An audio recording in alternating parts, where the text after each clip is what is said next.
En los siguientes minutos vamos a estar conversando con el doctor, el psicólogo Ernesto Reaño. Él es especialista en trastorno espectro autista, básicamente en síndrome de Asperger, además es lingüista, tiene una serie de grados y calificaciones, además hace bastante formación profesional para aquellas personas que quieran trabajar en este ámbito, en el ámbito del autismo. Vamos a hablar con él en todo lo que hace referencia a la concientización sobre el autismo. Ernesto, muy buenos días. ¿Qué tal? Buenos días, Un placer tenerte por acá nuevamente en el programa. Muchísimas gracias por acompañarnos. Sí. Para que nos cuentes cómo tu principal lado de ejercicio profesional tiene que ver con autismo, de alguna manera, ¿no? En Asperger creo que eres un referente, ¿no? Nacional, y en autismo también. ¿Tú tienes alguna idea, alguna conclusión con respecto a cómo la sociedad de nuestro país, específicamente Lima, porque eso es en el ámbito en donde tú siempre estás y trabajas, pero si has tenido la oportunidad de viajar dentro del país para tratar el tema, ¿tienes alguna idea de cómo la sociedad ve esta condición? Bueno, yo creo que desde que empecé a trabajar en esto hasta la actualidad, digamos, hay una mayor conciencia, digamos, por lo menos ya uno puede hablar de autismo, de Asperger, y más o menos la persona, el interlocutor sabe algo, ¿no? Ya. Ahora, nos falta muchísimo en todo lo que tiene que ver con centros de atención, como decías al inicio, formación profesional. Formación profesional, ¿no? En las facultades de psicología se suele ver, digamos, condiciones del neurodesarrollo en un capítulo, digamos, exacto.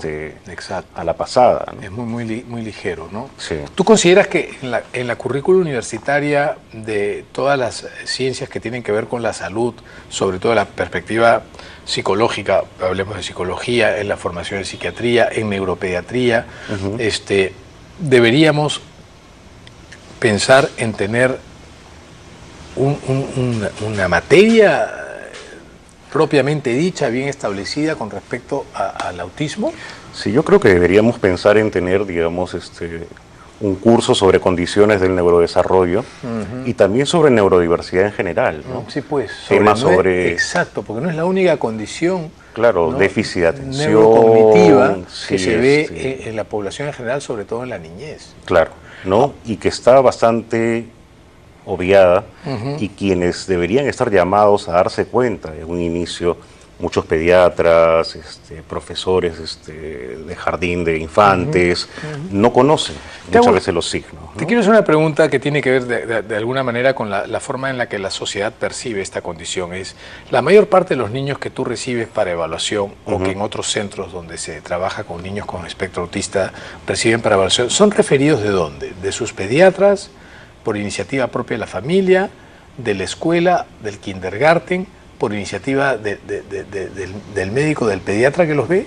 ¿Cuál es? ¿Tú tienes idea más o menos? Mayormente por la escuela. La escuela, ¿no? La escuela. Lo cual traduce un logro interesante, porque los profesores están por lo menos capacitados y entrenándose y agudizando la mirada para saber qué niño está y qué niño podría no estar, ¿no?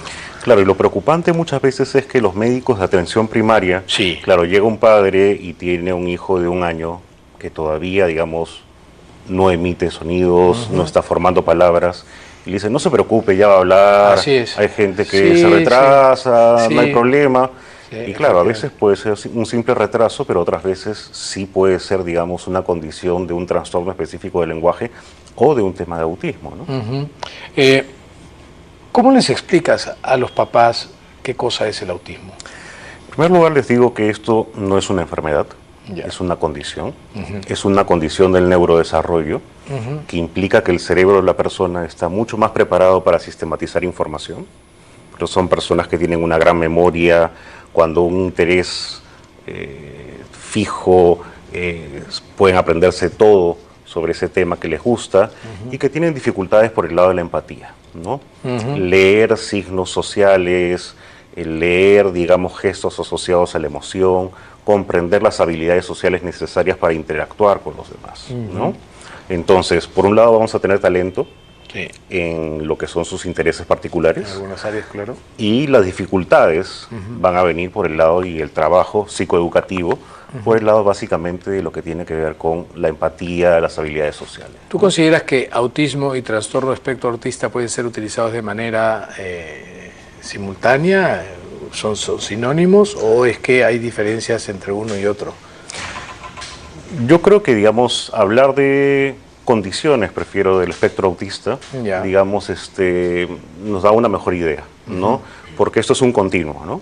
Donde tiene uno, por ejemplo, formas no verbales de autismo, a formas verbales, donde está incluso el síndrome de Asperger, ¿no? Donde a veces también hay el prejuicio de que el chico que no habla tiene retardo. Tiene retardo. Exacto. Y no es así, más bien es un chico que no se le está dando una forma de comunicarse con los demás. Durante mucho tiempo se dijo que en el autismo el retardo mental era una condición prácticamente sine qua non y esto ha quedado cada vez más de lado, ¿no es cierto? Sí, claro. Porque se ve lo que tú explicas, que son chicos que tienen extraordinarias habilidades en unas áreas y el área precisamente social de la interrelación personal y de la empatía está venida menos. Claro. Eso podría parecer que el chico tiene cierto tipo de retardo, pero no es así, es cuestión de entender cómo viene la condición. Sí, por supuesto, ¿no? Ver sobre todo, digamos, lo que se llama islas de habilidad, ¿no? Que todos las tienen, son talentosos en aquello que les gusta. ¿no? Ahora, sin embargo, hay condiciones del neurodesarrollo que vienen acompañada de conductas o de rasgos autistas, ¿no? Sí. Hay algunos síndromes genéticos que también dentro de la expresión del cuadro clínico del niño, ¿no? Hay rasgos y comportamientos propios del autismo sin que esto signifique que son autistas. Hay que diferenciar estas dos categorías. Y eso uno lo puede ver, por ejemplo, en los trastornos específicos del lenguaje. Muchas veces hay rasgos, digamos, de autismo sin que se llegue a formar, digamos, un cuadro alterno de autismo, incluso en el déficit de atención. A veces uno ve muchos rasgos más bien del síndrome de Asperger, ¿no? Sí, efectivamente, hay muchos papás que empiezan a pensar en el síndrome de Asperger cuando el niño tiene un déficit de atención, ¿no? Solamente porque cuando lo llaman al niño ni voltea y no le dedican. Claro, porque está en otra. Está en otra. Claro. Es que en realidad es difícil establecer un diagnóstico por la similitud de síntomas dentro de un espectro, ¿no es cierto? Sí. ¿No? ¿Ese es un reto para ustedes? Es un reto sobre todo porque a veces la desinformación hace que se digan cosas como, por ejemplo, el autismo recién se puede diagnosticar a los 3 años. Eso, claro. ¿No? Y en realidad uno tiene escalas, uno tiene conocimientos. A partir del año, entre los 10 meses y el año, si bien es cierto, uno no va a decir posiblemente se trata de un síndrome de Asperger, uno sí puede decir pertenece a las condiciones del espectro autista, ¿no? Y a veces nos olvidamos que un mes perdido, 6 meses perdidos en la vida de un niño de un año es la mitad de su vida. Claro, de la vida, sí, efectivamente. ¿No? Eso tiene muchísimo sentido. Ahora, sin embargo, todos los esfuerzos se están llevando en identificar tempranamente rasgos, ¿no? Y creo que eso tiene un propósito. ¿Tú nos podrías explicar cuál es la razón por la cual ahora todos los profesionales que trabajamos con niños en el área de la salud estamos más atentos a buscar rasgos, ¿no? tempranamente? ¿Qué tan tempranamente y cuál es el propósito? A partir de los 10 meses, entre los 10 meses y el año, uno ya puede darse cuenta de determinados rasgos que tienen que ver sobre todo con el contacto ocular, pero también con lo que llamamos atención conjunta, ¿no? Es cuando uno mira al otro y puede seguir con la mirada del otro. Y eso hace que, digamos, uno pueda descubrir cuál es la intención de la otra persona. El niño autista, digamos, no presenta esa atención conjunta. Entonces es un primer rasgo característico y fundamental. Otros son, digamos, ver si hay principios de cooperación, intención comunicativa, o todos los temas hipersensoriales, ¿no? Si les molesta demasiado los ruidos, si les molesta demasiado determinado tipo de texturas al tacto, el olfato, todo esto. Y lo importante es generar calidad de vida desde un inicio, ¿no? Así es. Ahora, lo que pasa es que siempre hay que saberles explicar a los papás, ¿no? Esto, para que mantengan la calma. Y a veces eso es lo más difícil. Tenemos una llamada telefónica al RIMAC. Ernesto, quiero atender a Karim, que está en línea, y luego quiero conversar contigo acerca de que hay que saber tomar la información dependiendo de dónde proviene. Sí. ¿No? Karin, muy buenos días. Bienvenida al programa. Gracias por llamarnos esta mañana. Buenos días, igualmente. Cuéntanos, por favor, ¿en qué te podemos ayudar? Sí, bueno, tengo un niño que tiene 3 años. Sí. Y él tiene problemas en lo que es el lenguaje. Ya. ¿Cómo son lo llevé sus problemas? ¿Cómo?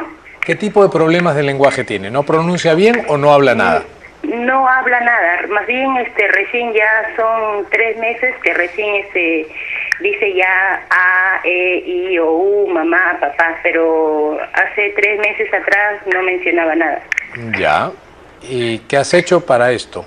Lo llevé hace medio año atrás lo llevé a pediatría, en la cual me mandaron para lo que es terapia de lenguaje. Pero el terapista me dijo de que todavía no terapia porque tenía que tener 3 años cumplidos. Ya, pero... bueno, lo llevé también a otra terapista, lo que es de lenguaje, a terapia de lenguaje, le estuve llevando. Sí. Hasta que ahora, bueno, a comenzar las clases y he suspendido, ¿no? Hasta nuevamente programarme.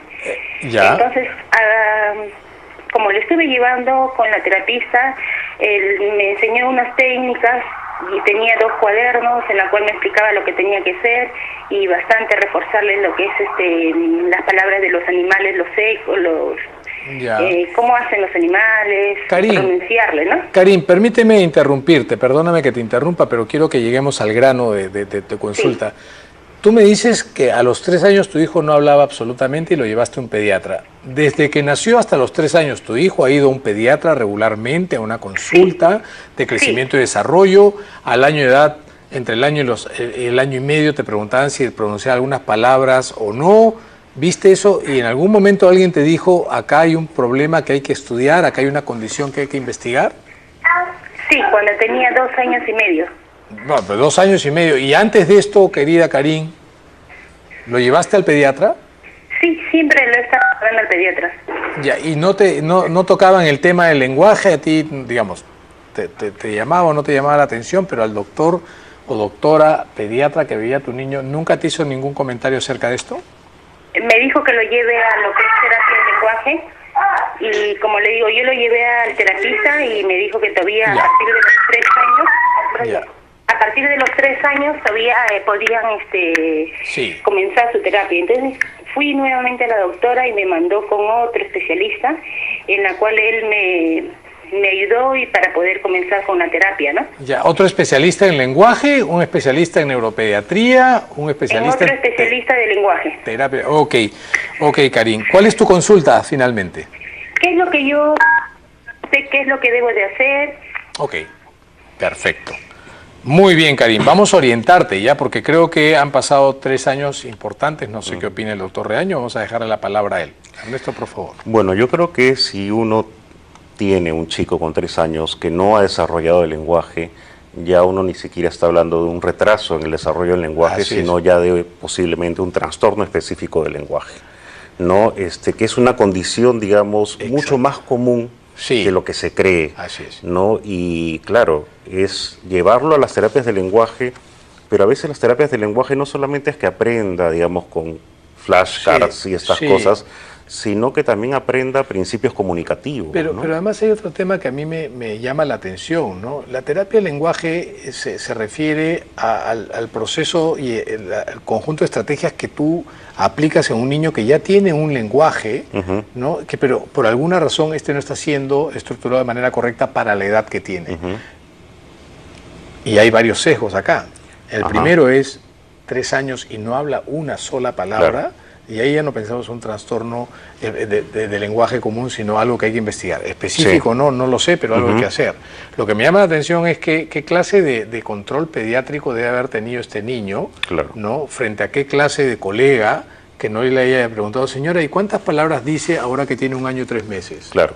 Llevar una cuenta. Nos dice eso, mamá y papá. Ok, perfecto. Bueno, vamos a estimular más esto y vamos a ver el siguiente control. ¿No? Pero han pasado 2 años y medio y recién lo han mandado a un terapeuta de lenguaje cuando creo que podría haber sido.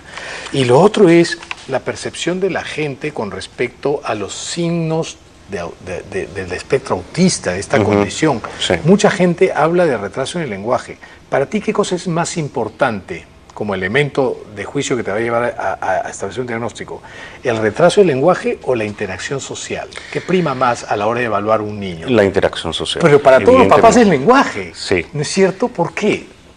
Porque, digamos, es la forma privilegiada de comunicación y la gente se olvida, digamos, de que el lenguaje es comunicación, pero no toda comunicación es lenguaje. Efectivamente. Y que el lenguaje se asienta sobre principios comunicativos.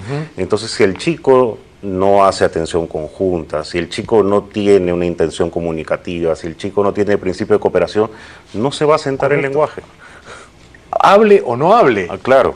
Porque hay niños que tienen, ¿no?, esta condición con una alta funcionalidad y se caracteriza precisamente porque tienen un buen nivel de lenguaje, pero su interacción social es el caso del síndrome de Asperger, ¿no? Aprenden muy rápido las estructuras sintácticas, así es, pero los contextos, la pragmática, el uso del lenguaje, no, no lo comprenden. ¿Cómo no? ¿No? Entonces, justamente ahí lo que hay que enseñar es cómo decodificar, cómo utilizar el lenguaje apropiadamente en determinados contextos, ¿no? Por ejemplo, yo me acuerdo de un chico que veía el DNI de su mamá y decía, un chico Asperger, ¿no?, de 6 años, mira mamá, acá está la fecha en la que te vas a morir, fecha de caducidad. Claro. De la caducidad de la madre. ¿No? Correcto. Claro. Entonces, digamos, esa literalidad muchas veces. La dificultad para entender metáforas o para, ¿no?, el doble sentido. O ir más allá de la información dada, ¿no? Entonces, podemos concluir, y como mensaje claro, es el problema del lenguaje no es exclusivamente patrimonio del trastorno del espectro autista, pero sí es algo que hay que evaluar y tempranamente. El niño entre el año y los 2 años tiene que hablar por lo menos entre 6 y 15 o 20 palabras y a los 2 años construir frases. Si su niño no lo hace, consúltelo con su pediatra y si no, busque ayuda de un especialista. Creo que ese es el mensaje. Tenemos una llamadita de Chosí, que es Alejandro, por supuesto. Y luego quisiera, por favor, que me comentes un poquito acerca de cómo comunicarlo a los papás, porque hay muchos profesionales que estoy seguro que postergan y van pateando y van arrastrando el comunicar algo por temor a que los papás se asusten o lo tomen a mal, ¿no? Por una cuestión básicamente de prejuicio. Alejandro, ¿cómo estás? Muy buenos días, gracias por llamar al programa. Doctor, buenos días a ambos. Doctor, mi pregunta es lo siguiente. Bueno, la verdad que a Dios gracias, hasta el momento no tengo familiares que tenga ese síndrome, pero de todas maneras quisiera saber qué pasa con esa persona o con ese niño cuando llegue a ser adulto, cuando llegue a tener una edad, que quiere tener familia, o cuál es el comportamiento o la vulnerabilidad de repente que esa persona cuando ya llega a ser adulto, al menos con lo que es la familia. Perfecto, Alejandro, tu pregunta es valiosísima y te la agradecemos y un fuerte abrazo. Gracias por participar del programa. Mira, justo ¿Qué va a pasar con el futuro del niño autista? Ahora que hablábamos del tema del mes de la concientización sobre el autismo, no, el tema de este año, el lema de este año es hacia la autonomía y determinación, justamente pensando en los adultos, ¿no? Porque se habla mucho del niño autista, del adolescente autista, pero crecen y el adulto autista va a llegar a vivir un número determinado de años en las condiciones en las que hayan labrado a lo largo de su vida en su entorno familiar también. Claro, entonces justamente la idea es pensar ahora cómo podemos hacerlos más autónomos. A muchos de ellos, por ejemplo, gente con síndrome de Asperger posiblemente sea independiente y lleve una vida, digamos, sin mayores dificultades. Pero hay personas, por ejemplo, una persona con autismo no verbal, que ya es adulta, que se comunica a través de un sistema alternativo de comunicación, algún tipo de supervisión va a necesitar. Puede trabajar, incluso puede llegar a tener determinada independencia, pero digamos, ¿qué tipo de apoyo se le va a dar, digamos, como sociedad, digamos, una vez que sean adultos, ¿no? Otra de las preguntas de Alejandro es si estas personas pueden hacer familia. Y quiero robarte 2 segunditos y poner el caso de Silicon Valley, en donde vivieron una alta prevalencia de niños con el síndrome de Asperger y se dieron cuenta de que sus papás también tenían Asperger y los papás eran pues todos científicos que trabajaban en informática, ¿no? Físicos, matemáticos, estadísticos e ingenieros electrónicos que también tenían esta condición. Entonces ahí entendieron que había una suerte de factor genético heredado de los papás, o sea, que es familia. Como lo que Baron Cohen dice, llama como emparejamiento selectivo, ¿no? Entonces la gente que está en Silicon Valley, claro, se casan entre ellos y todo eso. Y como se suele decir también, porque hay un estudio muy interesante de la prevalencia de niños, hijos autistas e ingenieros, por ejemplo. Ajá. Así es. Sí. O matemáticos. O matemáticos. ¿No? Hay una prevalencia bastante alta. Sí, sí, ¿no? Siempre había un geniecillo en la clase, ¿no? El salón de clase que era pues el que más altas notas sacaba sin ni siquiera tener cuaderno. Claro. ¿No? Y de pronto, si te das cuenta, tenía pues algunos rasgos. Claro, si uno hace memoria, digamos, de lo que fue la escolaridad de uno cuando no se hablaba de este tema, ¿no? Así es. Era un poco el raro del salón posiblemente, ¿no? Finalmente, y en el mes de la concientización sobre el autismo, Ernesto, ¿por qué es tan difícil comunicarlo a los padres? ¿Qué recomendación deberíamos nosotros seguir para poder decir las cosas directamente sin el temor de la contrarreacción de parte de la familia cuando tú le comunicas una opinión? Yo creo que uno de los problemas máximos que tenemos es que en Internet hay demasiada información y no toda de calidad. Hay que enseñarle a los padres, digamos, a que puedan discriminar, digamos, qué información se basa en evidencia científica, cuál no. Y tiene mucho que ver también en la manera como se lo decimos al padre, ¿no? Si le decimos que esto es una condición, no es una enfermedad, que sí hay determinadas dificultades, que sí hay determinados problemas que pueden ser discapacitantes, pero hay todo un área de talento para estimular, digamos, de esta forma yo creo que el padre puede hacerse una mejor idea. Efectivamente. ¿No? Efectivamente. Sobre todo las perspectivas a futuro dependen de cómo los padres se pongan las pilas a trabajar tempranamente. Sí. Porque de eso se trata al final, ¿no? De ayudar al niño, ¿no? De ayudarlo y, por ejemplo, en este mes de concientización del autismo, yo quiero agradecer a Fundación Telefónica, por ejemplo. En su página web publicado algunos artículos justamente sobre el tema, que espero, digamos, que se puedan revisar, ¿no? Yo estoy respondiendo en línea, digamos, a los comentarios que puedan hacer los padres, ¿no? Efectivamente. Bueno, Ernesto, no me queda más que agradecerte. Como siempre, un gusto. Un placer para mí y para el público del Consultorio de la Buena Vida conversar y tenerte en el programa esta mañana. Gracias. Gracias por colaborar con nosotros. Ha sido el doctor Ernesto Reaño, psicólogo especialista, psicólogo, lingüista además, especialista en trastornos de espectro autista, contándonos un poquito acerca de cosas que creo que estoy seguro les va a servir de muchísima ayuda. Nos vamos a una pausa y en el siguiente segmento vamos a hablar sobre medicina funcional. ¿Qué cosa es? ¿De qué se trata? Ya lo averiguaremos.